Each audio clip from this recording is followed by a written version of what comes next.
Citoyennes, citoyens, bonjour et bienvenue dans Dernière Nouvelle des Étoiles.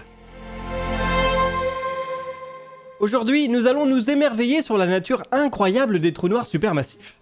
Mais avant ça, un petit mot sur notre sponsor du jour, le magazine Ciel et Espace. Si vous regardez souvent la chaîne, vous devez déjà bien les connaître. Ciel et Espace est un magazine qui sort tous les 2 mois et qui permet de découvrir en profondeur l'actualité de l'astronomie et de l'exploration spatiale sur plus d'une centaine de pages. Le numéro qui vient de sortir est justement consacré aux trous noirs. Vous pourrez aussi y trouver un reportage sur le SLS, la nouvelle fusée lunaire américaine, et des discussions sur l'histoire de l'eau sur Mars. C'est précis, très détaillé et toujours captivant. À l'occasion de la sortie de ce nouveau numéro, nous vous proposons, en collaboration avec l'AFA, l'agence française d'astronomie qui édite le magazine, des codes de promotion. Vous pouvez utiliser le code HUGO30 pour une réduction de 30% sur la formule Premium, et le code HUGO20 pour une réduction de 20% sur la formule papier. Les détails et les liens sont en description.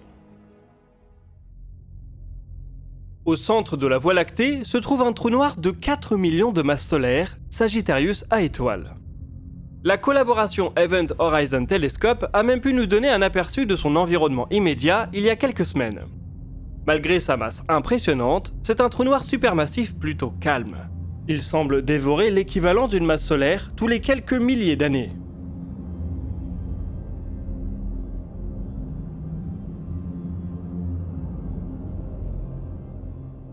Il existe cependant des trous noirs supermassifs bien plus actifs, ceux qui sont responsables des quasars, les objets les plus lumineux de l'univers.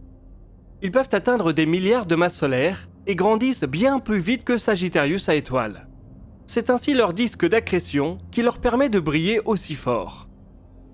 Parmi ces quasars, il y en a certains qui sont encore plus exceptionnels. C'est le cas de J1144 qui a fait l'objet d'une publication le 9 juin. Il peut être décrit comme le trou noir supermassif de tous les superlatifs. 500 fois plus massif que Sagittarius A étoile, il est à l'origine d'un disque d'accrétion 7000 fois plus lumineux que l'ensemble de toutes les étoiles réunies de la Voie lactée. Pour vous donner un ordre d'idée, on pense qu'il y a environ 400 milliards d'étoiles dans notre galaxie, ce qui fait tout de même beaucoup de lumière.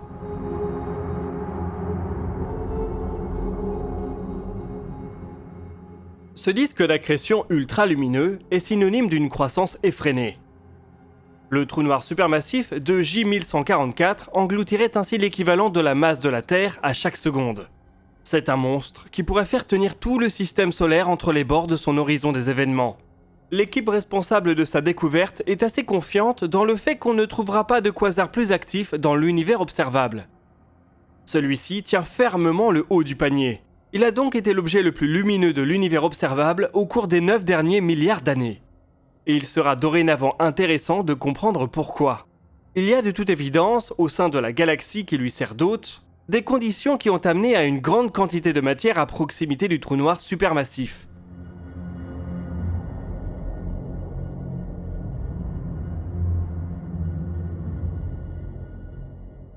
Ce pourrait par exemple être le cas d'une collision de galaxies. On imagine par ailleurs que ce festin finira un jour par prendre fin. Le rythme de croissance de ce géant de 3 milliards de masses solaires ralentira lorsque la matière disponible se fera plus rare. À terme, il sera peut-être aussi calme que Sagittarius A étoile, avec tout de même quelques milliards de masses solaires en plus. Dans le même ordre d'idées, on peut se demander si notre propre trou noir supermassif a connu une phase de croissance similaire, et à quelle période cette dernière a pris fin. Plusieurs indices laissent à penser qu'il a pu croître massivement voici quelques milliards d'années, et qu'il pourrait avoir connu un sursaut d'activité momentanée il y a 10 000 ans seulement. Paradoxalement, l'activité de Sagittarius A étoile est difficile à caractériser, car nous le voyons par le côté, à travers tout le plan galactique. Son calme relatif est toutefois bienvenu pour son environnement immédiat.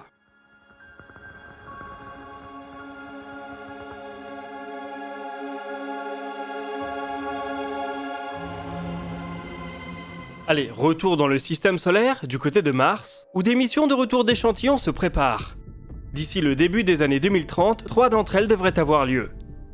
Il y a d'abord une mission japonaise, MMX, à destination d'une des petites lunes de la planète rouge.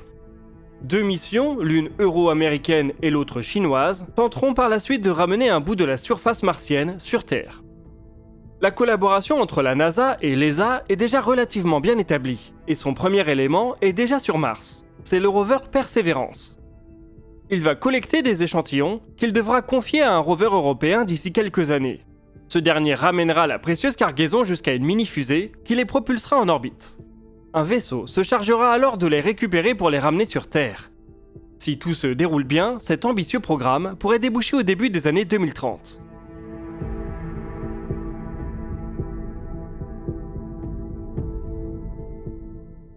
Côté chinois, les plans sont moins bien connus. Mais la semaine dernière, le père de la mission Tianwen-1 a donné quelques détails à leur sujet. La mission de retour d'échantillons martiens de la Chine serait ainsi Tianwen-3. Elle déposerait à la surface de la planète un atterrisseur qui collecterait des échantillons à l'aide d'un bras, mais aussi via un petit robot à pattes. Pour imaginer le concept, il faut avoir à l'esprit le robot Spot de Boston Dynamics. Cela permettrait de faire plusieurs collectes dans la région avoisinante. La mission serait lancée d'un coup, sur une unique fenêtre de tir, mais avec 2 fusées, une longue marche 5 et une longue marche 3B. L'une déposerait la mission sur Mars et l'autre placerait en orbite martienne le vaisseau de retour vers la Terre. Les échantillons pourraient arriver sur notre planète en 2031, ce qui signerait éventuellement une première mondiale. Comme pour la Lune, on est un peu dans une course qui ne dit pas son nom, et les prestiges nationaux de la Chine et du bloc occidental sont en jeu. On verra donc comment les uns et les autres font avancer leurs plans au cours de la décennie.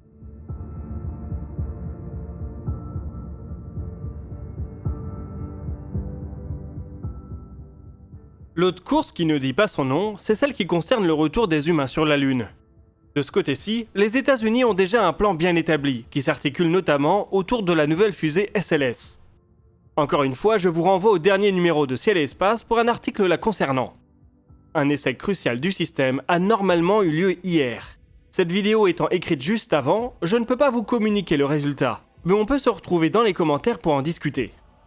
La NASA a normalement rempli les réservoirs de sa fusée avant de déclencher un compte à rebours de lancement, avec toutes les procédures qui l'accompagnent. Cela a permis de tester les procédures, d'entraîner les équipes et de vérifier le bon comportement de la fusée. Si tout s'est bien déroulé, l'agence spatiale américaine pourrait communiquer rapidement la date de la mission Artemis 1.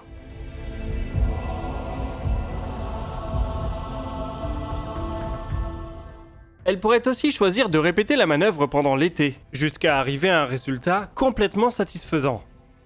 Il y a encore de bonnes chances pour que le SLS fasse son baptême du feu en 2022, ce qui n'est malheureusement plus le cas d'Ariane 6. On a appris le 13 juin par la bouche de Joseph Fassbacher, le patron de l'ESA, qu'il faudra attendre 2023 pour voir s'envoler le nouveau lanceur lourd européen. Ce qui commence à faire un retard conséquent pour une fusée qu'on attendait à l'origine en 2020. Ariane 5 va donc continuer à porter les charges utiles les plus lourdes pour Ariane Espace pendant encore quelques temps. Pas de date communiquée pour le premier vol d'Ariane 6. On va donc faire preuve de patience et espérer que ce ne sera pas trop tard dans l'année.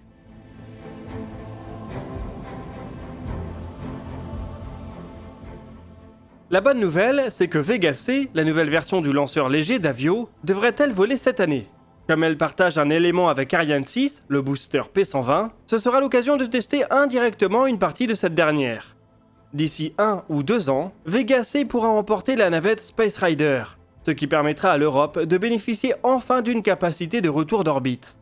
Soyons optimistes, ce sera peut-être un pas qui donnera aux Européens des envies de vol habité.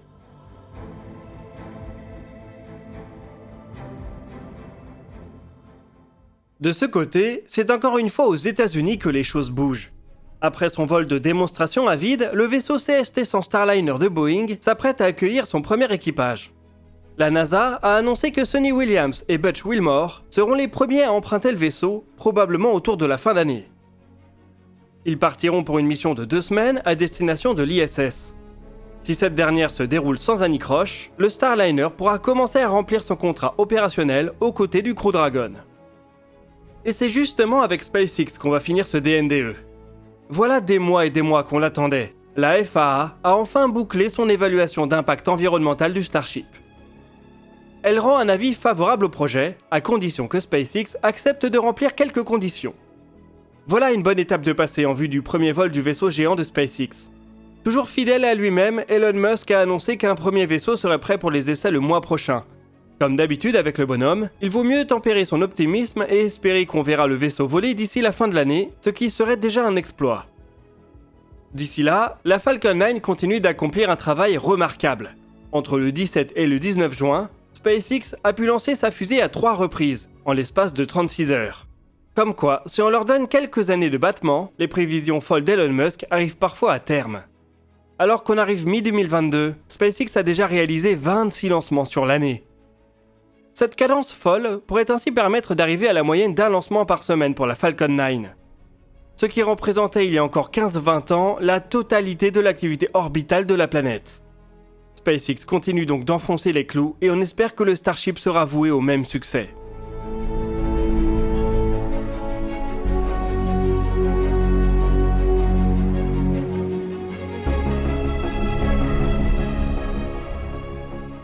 Nous voici en tout cas arrivés au bout de la vidéo. Comme d'habitude, je vous oriente vers l'espace commentaire pour partager vos questions et remarques. Nous répondrons à certaines d'entre elles dans la vidéo qui sortira ce samedi à 17h.